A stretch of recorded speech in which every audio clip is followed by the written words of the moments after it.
This is Kaz Aston from Nitro FM, and I'm talking to a bit of a legend in the sport, Dave Grabham. How are you, Dave? You're back at the track and you're driving. Tell us what's happening. And I understand there's something about 30 years. Hi Kaz, lovely to see you again.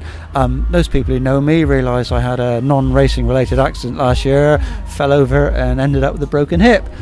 We've been talking about licensing Robbie for quite a while now, and with me being incapacitated, it seemed an ideal opportunity to put him in the seat.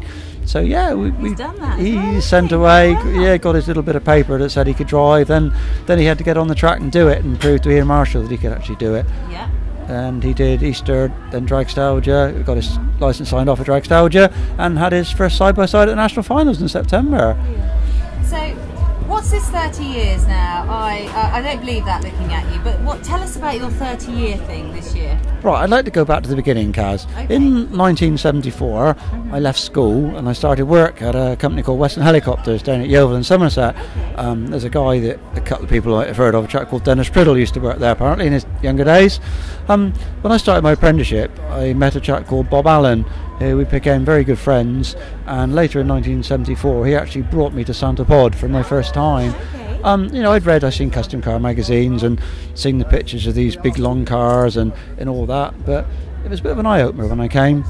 So, stepping forward from that, I did spectating for a few years, saw the infamous Scarlet 76 meeting and the Beatles Snow 79 meeting, and it was just great, had a real good time.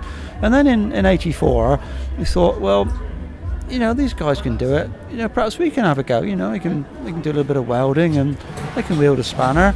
So back in 84, we bought a half-finished chassis off of Johnny Hall.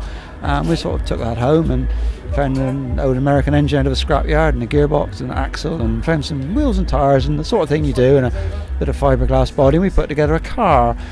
And Easter 1985, the car wasn't quite ready, so on Good Friday we took it down to the local airfield and drove it for the first time, which is a bit of an eye-opener, to be honest with you, and loaded it on the trailer, brought it up here on Easter Sunday, all raring to go.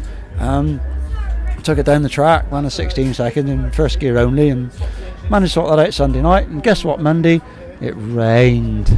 So, through there we've gone like sort of triggers broom. You've gone through engines, gearboxes, axles, chassis and bodies, and here we are now 30 years later. Wow. So 30 years later, you've got all these amazing memories. Yep. Some great track time that I've seen you before you had a break. But Yep. you're back now, and we might see you on the track this weekend. You might share the car with your son. Oh yeah, no, it's Robbie's drive now. I think I've basically handed over the reins, but he's very graciously allowed to sit in this weekend for the 30th anniversary. Brilliant. Well, congratulations on your 30th.